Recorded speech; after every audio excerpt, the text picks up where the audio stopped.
King Solomon, revered as the wisest man who ever lived, was blessed by God with unparalleled wisdom, staggering wealth, and immense power. But what truly became of this great king?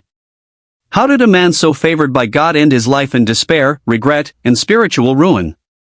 Join us as we uncover the untold story of Solomon's final day, a day marked by reflections on his glory, his downfalls, and the tragic consequences of turning away from God.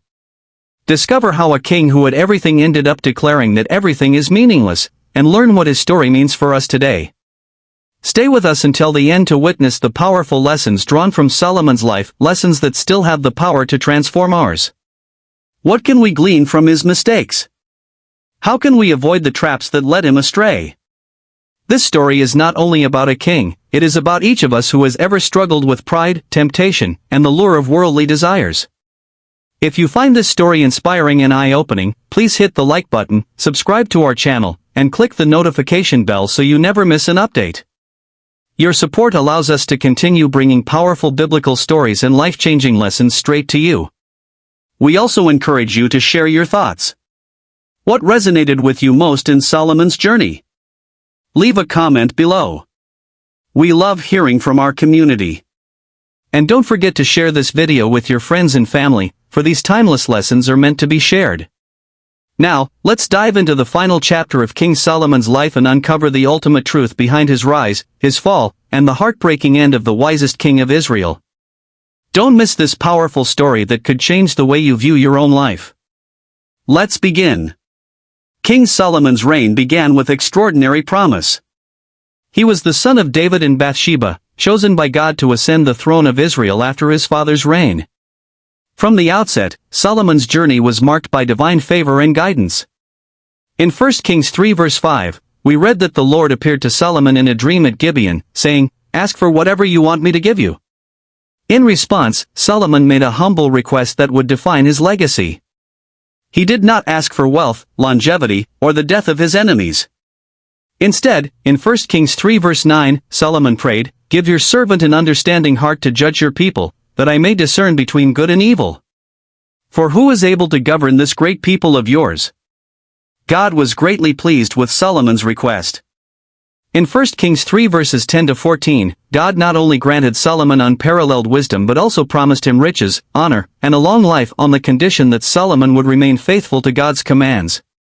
Solomon's wisdom was soon put to the test when two women came before him, both claiming to be the mother of the same child. This event, recorded in 1 Kings 3 verses 16 to 28, showcases Solomon's God-given discernment. He suggested dividing the living child in two, knowing that the true mother would rather relinquish her claim than see her child harmed. The people of Israel marveled at his wisdom, recognizing that God's wisdom truly rested upon their king.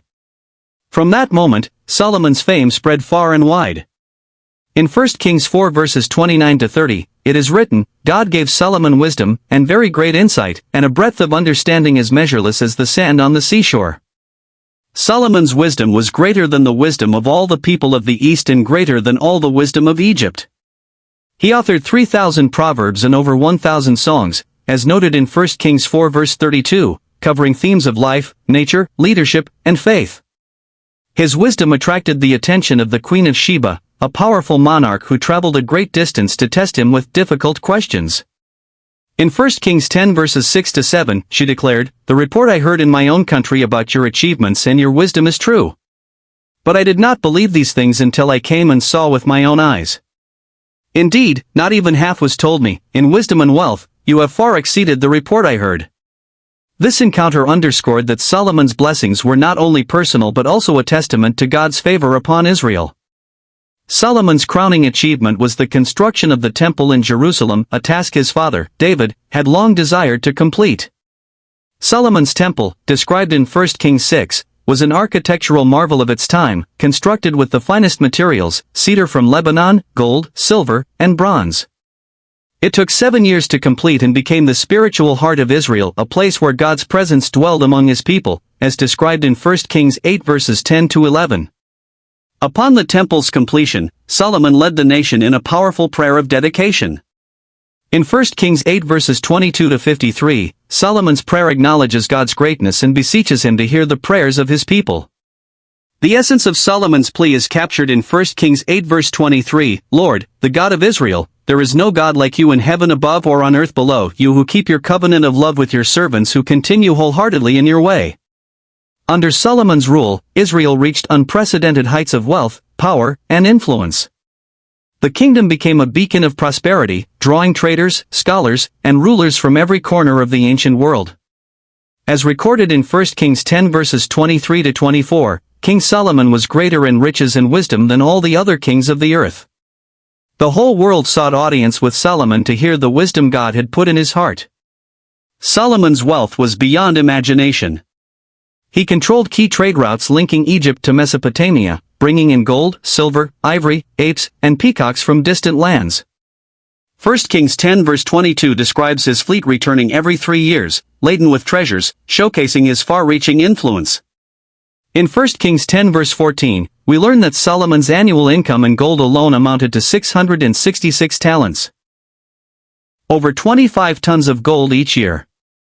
His throne, described in 1 Kings 10 verses 18 to 20, was made of ivory and overlaid with pure gold, adorned with 12 lions symbolizing power and authority. His palace and household items, as recorded in 1 Kings 10 verse 21, were made of pure gold. Silver was considered of little value in his time. However, with immense wealth came great temptation. Solomon's influence led him to form alliances with surrounding nations, often through marriage.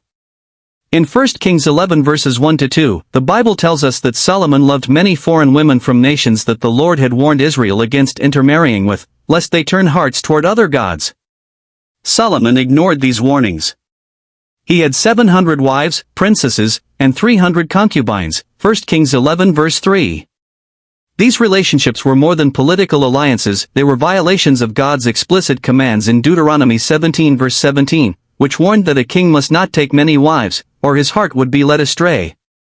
As Solomon aged, the influence of his foreign wives eroded his devotion to God. In 1 Kings 11 verse 4, we read, as Solomon grew old, his wives turned his heart after other gods, and his heart was not fully devoted to the Lord his God, as the heart of David his father had been.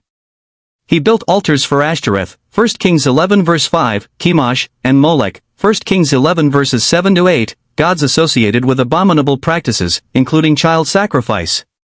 These actions were not merely acts of cultural acceptance but direct defiance of God's commandments. In Deuteronomy 12 verses 2 to 3, God instructed the Israelites to destroy all high places dedicated to other gods. Solomon, in his disobedience, built them instead. The tragic irony was that the very wisdom Solomon had asked for, to discern between good and evil, was overshadowed by his moral failures. God's anger toward Solomon was not hidden. He had appeared to Solomon twice, reaffirming his covenant and warning him to remain faithful, 1 Kings 9 verses 6 to 7. Yet Solomon persisted in his rebellion. In 1 Kings 11 verses 9 to 10, we see God's response. The Lord became angry with Solomon because his heart had turned away from the Lord, the God of Israel, who had appeared to him twice. Although he had forbidden Solomon to follow other gods, Solomon did not keep the Lord's command. God's judgment was inevitable. In 1 Kings 11 verse 11, God declared, "Since this is your attitude and you have not kept my covenant and my decrees, I will most certainly tear the kingdom away from you and give it to one of your subordinates." Yet, for the sake of David, God delayed this judgment until after Solomon's death, 1 Kings 11 verses 12 to 13. In 1 Kings 11 verses 29 to 31, the prophet Ahijah met Jeroboam, tore his new cloak into 12 pieces, and said, "Take 10 pieces for yourself, for this is what the Lord, the God of Israel, says, See, I am going to tear the kingdom out of Solomon's hand and give you 10 tribes." This signaled the beginning of the end. On the last day of his life, Solomon, the wisest and wealthiest man on earth, sat in his palace, reflecting on his grandeur and failures. His reflections are captured in Ecclesiastes, attributed to his later years. In Ecclesiastes 1 verse 2, he laments, "Meaningless. Meaningless," says the teacher. Utterly meaningless. Everything is meaningless. Despite all his achievements, he found them empty without God. In Ecclesiastes 2 verses 10 to 11, Solomon writes, "I denied myself nothing my eyes desired, I refused my heart no pleasure, yet when I surveyed all that my hands had done and what I had toiled to achieve, everything was meaningless, a chasing after the wind, nothing was gained under the sun. His wealth and pleasures brought no lasting satisfaction. In Ecclesiastes 5 verse 10, he warns, "Whoever loves money never has enough, whoever loves wealth is never satisfied with their income." This too is meaningless. The once wise king had strayed far from God. Yet, in Ecclesiastes 12 verse 13, he imparts his final wisdom. "Now all has been heard, here is the conclusion of the matter, fear God and keep his commandments, for this is the duty of all mankind." Solomon's story is a somber lesson on the fleeting nature of earthly pursuits and the eternal importance of devotion to God. His last day was marked not by celebration but by regret. The wisest king who ever lived learned the hard way that wisdom, wealth, and pleasure are nothing without a heart fully devoted to the Lord. May we heed Solomon's final words and remember that true fulfillment comes only from a life centered on God. The legacy of King Solomon reminds us that life's greatest treasure is found not in what we build for ourselves but in our relationship with our Creator. Thank you for watching. If this message touched your heart, please like, subscribe, and share. And remember, true wisdom comes from following God with all your heart, mind, and soul.